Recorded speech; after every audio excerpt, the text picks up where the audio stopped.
The scene is set inside the Cellar Bar, the known Nosferatu hangout once owned by Mr. Morgan. John Stanhope has been using his Harpy contacts, emailing and phoning all known Nosferatus within his little black book, including the brass primogen, Raz Nox, to try and get a meeting with this elusive Nosferatu that has claimed primogenship. It has taken a while, but finally John has received a reply. Driving to the Cellar Bar in his black Mercedes, he gets out and goes through the usual security measures in place by the previous primogens. The scanners and metal detectors go off briefly, and John allows the security to take a look at his cane, and he taps his leg, indicating that he is otherwise differently abled, and then descends the familiar elevator towards the Cellar Bar and looks around for his acquaintance.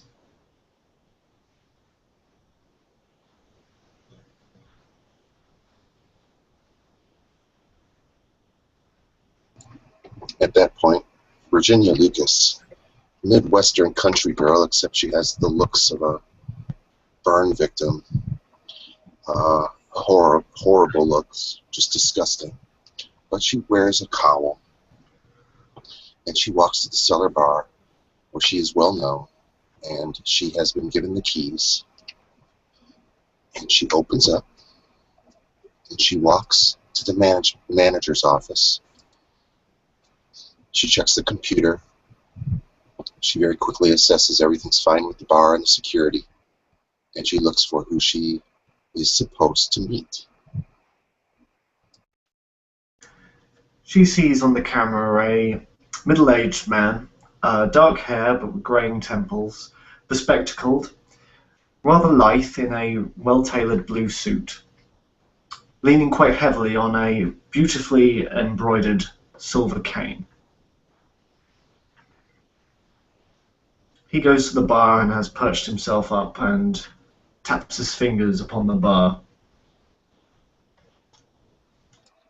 The bartender is instructed to relay any messages regarding Virginia back to her. Do you wish to contact her through the bartender? Certainly. I'm here to see Miss Lucas. I believe that she should be expecting me.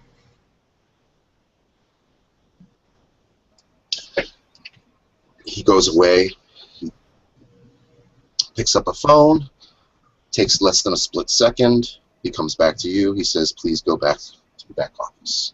She will receive you there. As you wish. Then you go back to the back office. She is in a chair that doesn't belong to her, at a seat that doesn't, at a desk that doesn't belong to her. But she doesn't care. She's trying to hack into whatever system is there.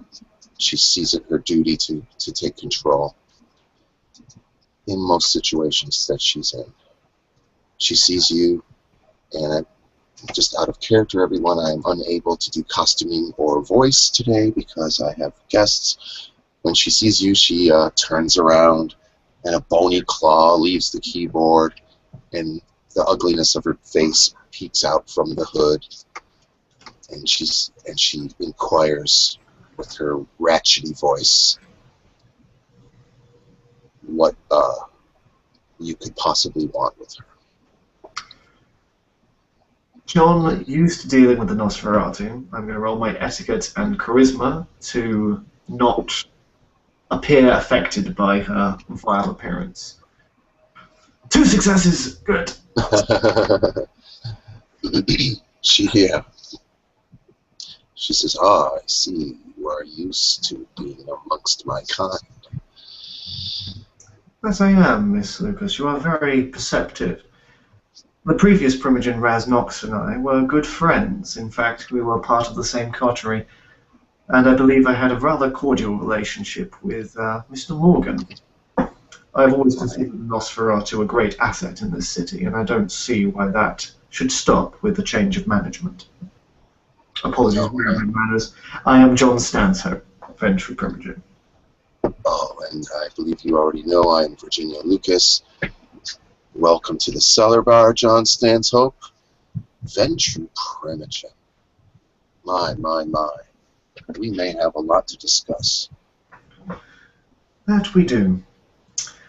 It was brought up. He takes a seat, taking quite a long time due to his disability and maybe put on veritable age. And he leans forward. It was discussed at the meeting that you would be taking the role of Primogen.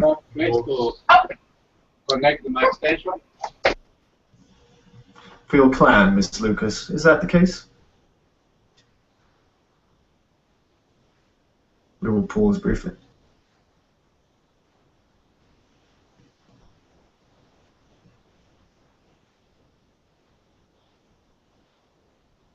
My apologies. I often get called away when there's a full bar.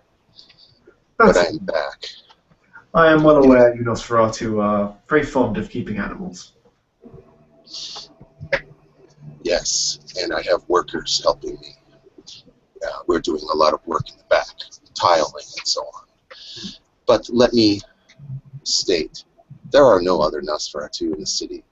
Without a Primogen, especially one who has status, who has a history, who has accomplishments, there would be no representation for the Nosferatu, which is why I disagreed with Prince Tempor Reb's decision that I should gain some form of coterie before he allowed me to be Primogen. And am not sorry to see him go. Indeed, it is of this heinous crime against you and your clan, which has been a pillar of the Camarilla since its inception. Such an insult should not be answered. It is, as I'm sure you're aware, the current leadership of the Camarilla is being put up to vote. Has the council forwarded you the minutes of the meeting? I do not have the minutes. That's something that should be rectified immediately. But I do know the names of the two that are up, Lysander and Iris. Well, I was certain that the Seneschal would send you the minutes. Your vote is crucial as the Nosferatu Primogen, at least in a representative in keeping. I took the liberty of bringing the minutes. But this just goes to show the lack of disrespect this current administration shows to your clan. Virginia looks at the minutes. No worries. If you thumb through the minutes, Here that I set up this working here, making this bar strong, fortifying the structure. I may not be able to look at my hands.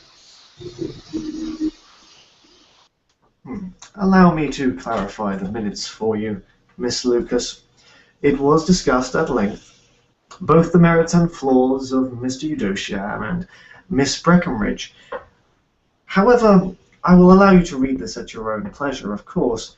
It became very apparent to many of us around the council table that neither had any real clear direction over the many troubles that are plaguing our city, claiming that right of domain was the main issue of the day, when we have Sabbat running the streets, our control on the mortals crumbling, the independents taking over our businesses, and pretty much soon we'll be overrun with them.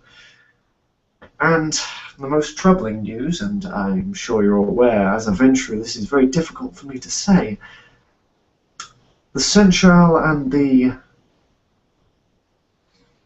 Brujah Primogen conspired together to elect the other as Seneschal. Therefore, any change of policy is completely redundant.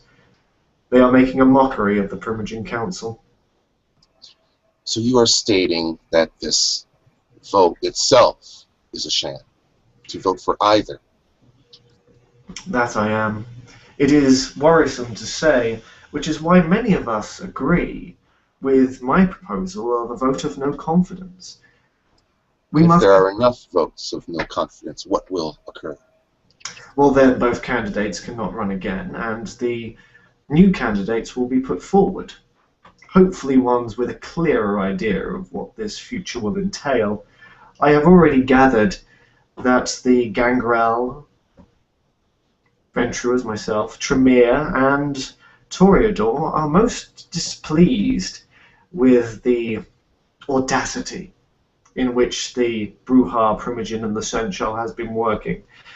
And we have come up with a plan to unify the city, but that plan will be useless without the Nosferatu. I shall make a note that you have come to me and you have reached out and instructed me that there may be a fraud about regarding this recent election. I am predisposed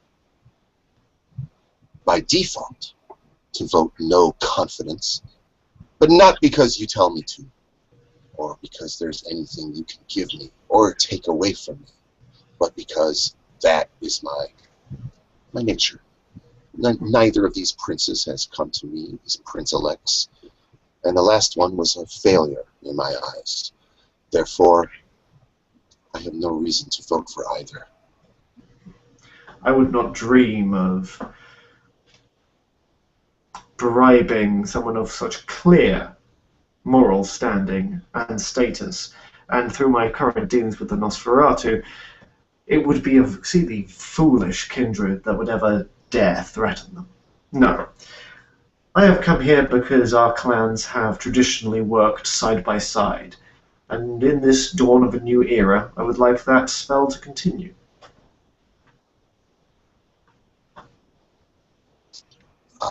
Well, we will work side by side, and then we'll see what your position is then.